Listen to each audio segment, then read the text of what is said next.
In the case of Mahmoud versus Taylor, parents brought a lawsuit against the Montgomery County Board of Education in response to new requirements that their children as young as 3 years old would read and be read books about LGBTQ plus topics, regardless of their parents' objections. So as early as pre-K, children are being introduced to what it means to be cisgender, gender binary, transgender, pansexual, queer. This is all language that's in the complaint, by the way.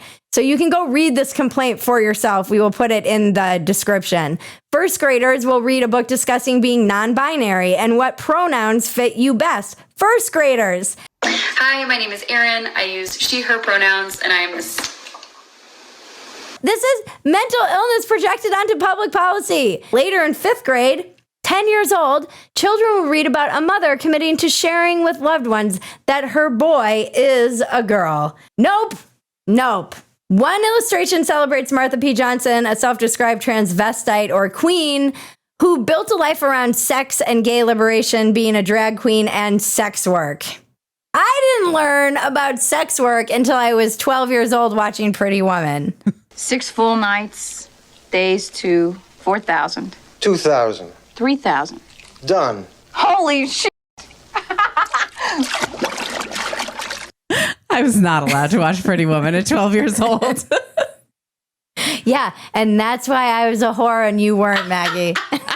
$50, Grandpa. For 75, the wife can watch. See how this stuff affects children? It does make a difference what you're exposed to at a young age. And that was me at 12. Imagine if you had told me that I could make up whatever gender I wanted to be when I was 3. I have a 3-year-old, by the way. Keep that shit away from freaking children. And I'm not like some school mom here, as I just mentioned. I had many years of whoring around. But this is the weird pornification of our society, and it goes all the way down to young ages. Why are we talking to 3, 4, 5-year-olds? We were awkward talking about sex ed at the appropriate time when we were going through puberty. Never did I have to talk about any of this stuff or learn any of this stuff when I was 3 or think about it or have it put in my brain at an age when I was too young to really understand what was even being said. And even more insidious and sketchy, the school board provided a resource guide on the Pride storybooks, which provided answers for how teachers should respond if kids push back. For example, the resource guide suggests teachers tell students who question the premise of gender identity, how dare they question it? It's so logical. How dare you? That the comment is hurtful. We shouldn't use negative words to talk about people's identities. The premise is insane.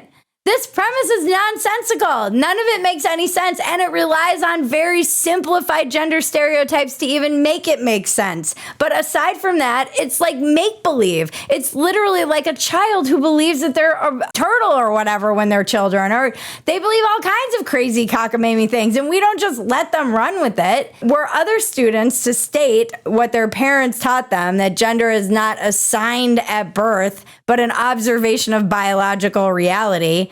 The teacher is suggested to tell the student that when we are born, people make a guess about our gender and label us boy or girl based on our body parts. Sometimes they're right and sometimes they're wrong. This is a religion because it is nonsensical and it is anti-science, and progressives are, by the way, clearly able to recognize when something is anti-science when it's creationism being taught in schools, which is rightfully not allowed. But somehow when you teach a child that they can just make up whatever they want to be and then have it go so far as to be taking drugs for the rest of their life and chopping off body parts, that this is not somehow a religion, and it's somehow something that is just a logical thing that these kids are supposed to believe when they get confused because they're children who are being indoctrinated in this belief system. It's so insidious. It is so insidious. And parents rightfully have been sensing that they're trying to indoctrinate these little kids and then beyond.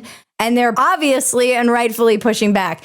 Similarly, again, from the complaint, were a student to question why subjective feelings override objective biological reality, teachers are suggested to say that our gender comes from the inside. We might feel different than what people tell us we are. We know ourselves best. This is actually insane that you would tell a kid this, A, because it's confusing, but B, it's also not logical because it doesn't apply to anything else like race. Hey everybody, I'm Chinese!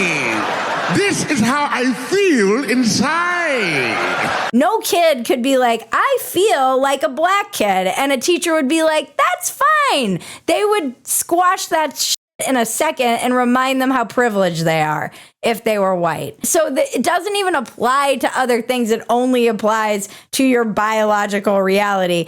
I hate to sound like one of these crazy people who are like, it's the Marxists, but this is deconstructionism. It is messing with fundamental ideas of reality. It is very confusing and it makes people very easy to manipulate when they don't know what's real. And by the way, I don't want anyone talking to my kid about their genitals when they're 3 years old. Can we do finger paints? No, we can't do finger paints. You kids want to get herpes, huh?